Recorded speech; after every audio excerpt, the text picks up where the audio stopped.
ಮೈಥೋ media ಚಾನೆಲ್ಗೆ ನಿಮ್ಮೆಲ್ಲರಿಗೂ ಸ್ವಾಗತ.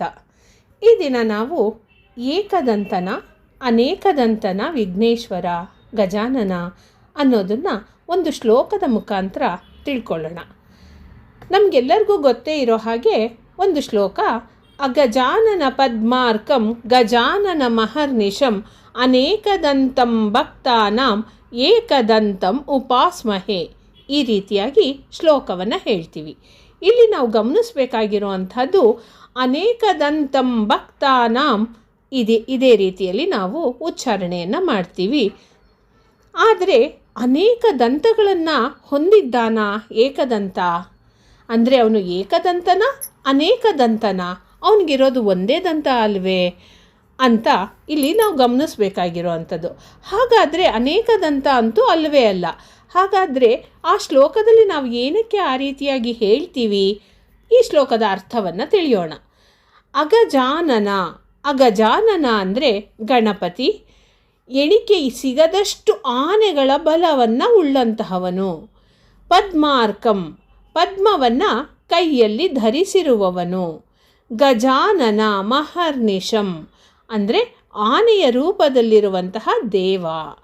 ಅನೇಕದಂ, ಇಲ್ಲಿ ನಾವು ಹೇಳಬೇಕಾಗಿರುವಂತಹದ್ದು ಗಮನಿಸ್ಕೊಂಡು, ಅನೇಕದಂ ತಂ ಭಕ್ತಾನಾಂ ಏಕದಂತಂ ಉಪಾಸ್ಮಹೇ ಅಂದರೆ ಅನೇಕದಂ, ಇಂತಹ ಸ್ವಾಮಿಯನ್ನು ಅನೇಕ ವಿಧದಲ್ಲಿ, ತಂ ಭಕ್ತಾನಾಂ ನಾವು ಭಕ್ತರು, ಏಕದಂತಂ ಉಪಾಸ್ಮಹೇ ಏಕದಂತವನ್ನು ಹೊಂದಿರುವ ನಿನಗೆ ನಾವೀಗ ಪೂಜಿಸ್ತಾ ಇದ್ದೀವಿ.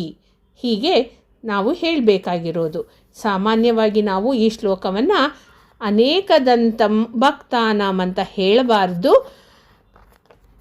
ಅನೇಕದಂತಂ ಭಕ್ತಾನಾಂ ಏಕದಂತಂ ಉಪಾಸ್ಮಹೇ ಈ ರೀತಿಯಾಗಿ ನಾವು ಉಚ್ಚಾರಣೆಯನ್ನು ಮಾಡಬೇಕು. ಹಾಗಾದರೆ ಇಲ್ಲಿ ವಿನಾಯಕನಿಗೆ ಒಂದು ದಂತ ಹೇಗೆ? ನಾವೆಲ್ಲರೂ ತಿಳಿದಿರೋ ಹಾಗೆ ಅವನಿಗೆ ಒಂದೇ ದಂತ ಅಲ್ವಾ? ಅದು ಯಾಕೆ ಒಂದು ದಂತ? ಇದನ್ನು ಒಂದು ಪುಟ್ಟ ಕಥೆಯಾಗಿ ಕೇಳೋಣ. ಹಾಗೆಯೇ ಭಿನ್ನವಾದ ವಿಗ್ರಹವನ್ನು ಪೂಜಿಸಬಾರ್ದು. ಈಗ 2 ದಂತಗಳಿಂದ ಸುಂದರನಾಗಿದ್ದ ಗಣಪ ಏಕದಂತನಾಗಿದ್ದಾನೆ, ಆದರೂ ನಾವು ಪೂಜಿಸ್ತೀವಿ ಅಲ್ವಾ? ಒಮ್ಮೆ ಪರಶುರಾಮ ಜಪ ತಪಸ್ಸನ್ನು ಮುಗಿಸ್ಕೊಂಡು ಕೈಲಾಸಕ್ಕೆ ಬರ್ತಾನೆ. ಆಗ ಸಂಜೆ ಸಮಯ. ಆ ಸಮಯದಲ್ಲಿ ಕೈಲಾಸದ ಒಳಗೆ ಪ್ರವೇಶ ಇಲ್ಲ. ಶಿವನನ್ನು ಜಪ ಮಾಡಿ ಜಪಮಾಲೆಯನ್ನು ಕೊರಳಲ್ಲಿ ಧರಿಸಿ ಬಂದಿದ್ದಾನೆ ಪರಶುರಾಮ. ಗಣಪತಿ ಬಾಗಿಲಲ್ಲಿದ್ದಾನೆ. ಗಣಪತಿಯನ್ನೇನೋ ಪರಶುರಾಮ ಯಾವಾಗಲೂ ನೋಡಿಲ್ಲ. ಹಾಗಾಗಿ ಯಾರು ನೀನು, ಏನು ಅಂತ ಕೇಳ್ತಾನೆ. ನಾನು ಶಿವನ ಪುತ್ರ ಅಂತ ಹೇಳ್ತಾನೆ. ಓ ಹಾಗಾ, ನಾನು ಶಿವನ ಪರಮ ಭಕ್ತ ಪರಶುರಾಮ. ತಪಸ್ಸನ್ನು ಮುಗಿಸಿ ಈಗಷ್ಟೇ ಬಂದಿದ್ದೀನಿ. ಶಿವನ ದರ್ಶನಕ್ಕೆ ನಾನು ಹೋಗಬೇಕು. ನೀನು ಸ್ವಲ್ಪ ಜರುಕೋ, ನಾನು ಒಳಗೆ ಹೋಗ್ತೀನಿ ಅಂತಾನೆ ಪರಶುರಾಮ. ಇಬ್ಬರಿಗೂ ಆರ್ಗ್ಯುಮೆಂಟ್ ಶುರುವಾಗತ್ತೆ. ನಾನು ಬಿಡೋದಿಲ್ಲ ಅಂತ ಗಣಪ, ನಾನು ಒಳಗೆ ಹೋಗಬೇಕು, ಶಿವನ ದರ್ಶನ ಮಾಡಬೇಕು ಅಂತ ಪರಶುರಾಮ. ಹೀಗೆ ಒಬ್ಬರಿಗೊಬ್ಬರು ಮಾತಿನಲ್ಲಿ ಮಾತಾಡ್ತಾ ಕೊನೆಗೆ ಯುದ್ಧನೇ ನಡೆದು ಬಿಡುತ್ತೆ. ಇಬ್ಬರಿಗೂ ಘೋರ ಯುದ್ಧ ಆಗತ್ತೆ.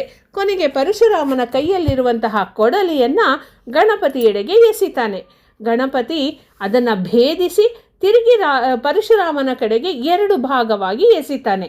ಆಗ ಪರಶುರಾಮನ ಕೊರಳಲ್ಲಿದ್ದಂತಹ ಜಪಮಾಲೆ ಕೆಳಗೆ ಬಿದ್ದು ಮಣಿಯೆಲ್ಲ ಚೆಲ್ಲಾಪಿಲ್ಲಿ ಆಗೋಗುತ್ತೆ. ಆಗ ತುಂಬ ಕೋಪ ಬರುತ್ತೆ ಪರಶುರಾಮನಿಗೆ. ಆಗ ಅವನು ಇನ್ನೊಂದು ಕೊಡಲಿಯನ್ನು ಸೃಷ್ಟಿಸಿ ಗಣಪತಿಯೆಡೆಗೆ ಮತ್ತೆ ಎಸಿತಾನೆ.